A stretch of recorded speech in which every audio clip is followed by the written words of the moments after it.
Hello students, कैसे हैं आप सब। आई होप आप सब बहुत अच्छे होंगे। मैं हूं दिव्या और मैं आपका वेलकम करती हूँ क्रेजी मैथ्स चैनल में। क्वेश्चन नंबर 6 में भी उसने हमसे कहा है 14.7 की एक सारणी लेनी है जिसमें उन्होंने हमें विद्यार्थियों की संख्या और उनके अंक दिए हैं।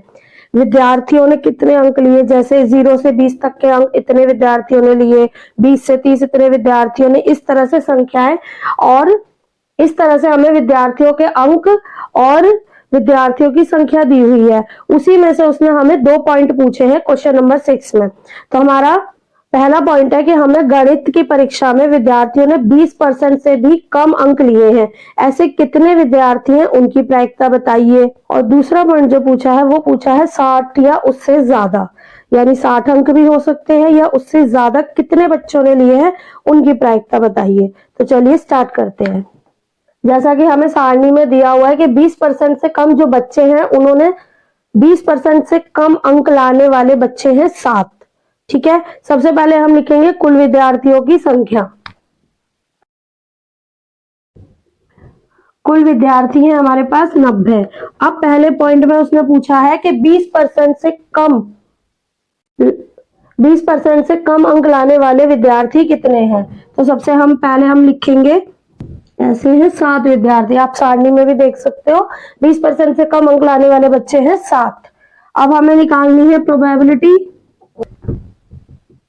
इसे हम ई का नाम दे देते हैं, तो यहाँ हमें पूरा का पूरा दोबारा लिखने की जरूरत नहीं पड़ती है। तो प्रोबेबिलिटी ऑफ ई, 20% से कम अंक लाने वाले विद्यार्थी डिवाइडेड बाय आएगा कुल विद्यार्थियों की संख्या, 7 डिवाइडेड बाय 90। ये हो गया हमारा पहले पॉइंट का आंसर। दूसरा पॉइंट में उसने हमसे पूछा है 60 हो या 60 से ज्यादा हो। हुआ है 60 से 70, 70 या उससे अधिक। तो हम इन दोनों को टोटल करेंगे। क्यों? क्योंकि उसने बोला है या तो 60 होने चाहिए या 60 से ज्यादा। अब 60 से ज्यादा जितने भी विद्यार्थी होंगे उन सभी का हम टोटल करेंगे। तो हम यहाँ लिखेंगे 60 या उससे अधिक अंक लाने वाले विद्यार्थियों की संख्या। इसे हम E1 नाम दे देते हैं क्योंकि यहाँ पर हम 2 प्रोबेबिलिटीज निकाल रहे हैं, तो E1 और E2 नाम दे देंगे ना। और 70 या उससे अधिक अंक लाने वाले विद्यार्थी हैं 8। देखिए 60 से 70 के बीच ला रहे हैं 15 बच्चे, और 70 से अधिक अंक ला रहे हैं 8 बच्चे, तो टोटल हो गए 23 बच्चे। तो अब हम यहाँ निकालेंगे probability of E2, 23 divided by 90। तो ये हो गया हमारा दूसरे पॉइंट का आंसर। देखिए 15.1 में हमें कुछ क्वेश्चंस ऐसे दिए हुए हैं जिनके जो क्वेश्चन है वो हमारे 14th चैप्टर में है। वहां से हमें क्वेश्चन देखना है और सिर्फ आंसर्स देने हैं कि प्रायिकता उन्होंने जिसकी भी पूछी हो। ठीक है, तो ये हमारा 6th क्वेश्चन कंप्लीट हो गया है।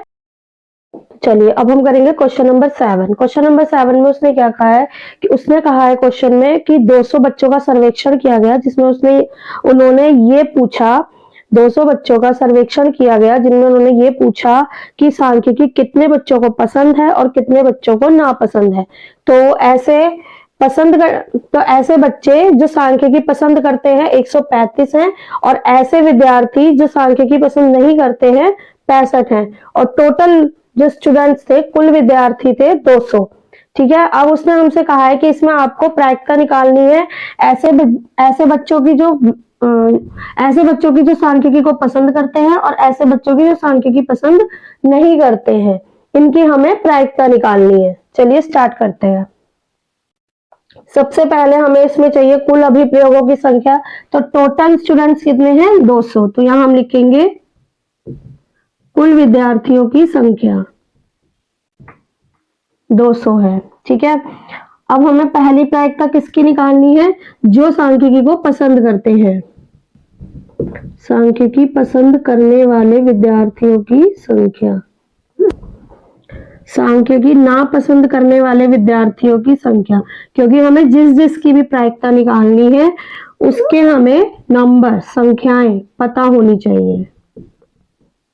देखिए कुल विद्यार्थी हैं 200, सांख्यिकी पसंद करने वाले विद्यार्थी हैं 135 और सांख्यिकी ना पसंद करने वाले विद्यार्थी हैं 65। अब हम इसकी प्रायिकता निकालेंगे। पहली उसने किसकी प्रायिकता पूछी है? जो बच्चे पसंद करते हैं। तो ये होगा हमारे लिए PE1। ठीक है, तो पहला क्या है? सांख्यिकी पसंद करने वाले विद्यार्थियों की संख्या, कुल अभिप्रयोगों की संख्या। या फिर यहां हम ये भी लिख सकते हैं कि कुल विद्यार्थियों की संख्या। सांख्यिकी पसंद कितने बच्चे करते हैं? 135 डिवाइडेड बाय कुल कितने विद्यार्थी हैं? 200। ये हो गया हमारा पहला पॉइंट। दूसरा पॉइंट PE2, सेम चीज लिखेंगे कि सांख्यिकी नापसंद करने वाले विद्यार्थियों की प्रायिकता और कुल अभिप्रयोगों की या विद्यार्थियों की संख्या। देखिए कई बार क्या होता है, जब प्रायिकता के क्वेश्चंस आते हैं तो कुछ बच्चे इस चीज में कंफ्यूज हो जाते हैं कि हमें न्यूमरेटर में कौन सी लाइन लिखनी है। आपको दो बातें याद रखनी है। पहली चीज कि जो न्यूमरेटर में जो भी लाइन हमें लिखनी है वो उसके बारे में लिखनी है जिसकी प्रायिकता पूछी जा रही है, पहली चीज। दूसरी चीज, वो हमसे क्वेश्चन में जरूर कहता है कि आपको किसकी प्रायिकता निकालनी है, उसी लाइन को हमें यहाँ पर लिखना होता है, इसलिए ज्यादा मुश्किल नहीं होगी। आप उस क्वेश्चन को जब पढ़ेंगे तो उसमें आपको ये जरूर नोटिस करना है कि कहां पर उसने हमसे प्रायिकता पूछी है और किस चीज की पूछी है। जैसा कि इस क्वेश्चन में 7th क्वेश्चन में उसने हमसे सांख्यिकी पसंद करने वाले विद्यार्थियों की प्रायिकता पूछी है। पूरी लाइन एक साथ नहीं लिखी है, बस उसने उसको दो जगह में लिख दिया। जैसे उसने हमसे कहा कि सांख्यिकी के लिए प्रायिकता ज्ञात कीजिए, जो पसंद करते हैं, जो पसंद नहीं करते हैं। तो मतलब कि सांख्यिकी पसंद करने वाले विद्यार्थियों की संख्या, ये आ गई हमारे लिए न्यूमरेटर के लिए। और जो हम डेनोमिनेटर में लिखेंगे, नीचे लिखेंगे, उसमें आपको क्या ध्यान रखना है कि जो भी टोटल है वही लिखना है। जैसा कि हम हमेशा ये लिखते आ रहे हैं, कुल अभिप्रयोगों की संख्या। अब हमें यहाँ पे पता है कि यहाँ पर कौन है अभिप्रयोग, किस पे अभिप्रयोग किया जा रहा है, किसके ऊपर बात हो रही है? विद्यार्थियों के ऊपर। तो हम यहाँ ये भी लिख सकते हैं कुल विद्यार्थियों की संख्या।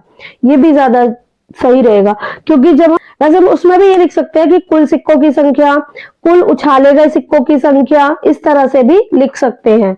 ठीक है, आप चाहो तो इसमें अभिप्रयोग भी लिख सकते हो, आप चाहो तो इसमें जो भी टोटल है वो भी लिख सकते हो। दोनों ही सही होंगे, गलत नहीं होंगे। ठीक है, और यहां पर तो आपको हमेशा ये लिखना ही लिखना है। और जो कि ऑब्जेक्टिव टाइप क्वेश्चंस होते हैं उसमें तो आपके लिए फॉर्मूलाज और थ्योरिकल पार्ट जरूर करना जरूरी होता है। क्यों? क्योंकि उसी के लिए आपको मार्क्स मिलते हैं। वहां पर आपसे क्वेश्चन पूछा जा सकता है कि प्रोबेबिलिटी का क्या है, किस तरह से हम संख्यात्मक रूप में लिख सकते हैं। तो उसमें आपको पता होना चाहिए कि प्रोबेबिलिटी का संख्यात्मक फॉर्मूला क्या है। उसका फॉर्मूला क्या है? अभिप्रयोगों की संख्या जो घटना घटी है डिवाइडेड बाय कुल अभिप्रयोगों की संख्या। चलिए अब इसका दूसरा पार्ट करते हैं। सांख्यिकी नापसंद करने वाले विद्यार्थियों की संख्या कितनी है? 65 और कुल विद्यार्थी कितने हैं? 200। ये हो गया हमारा आंसर।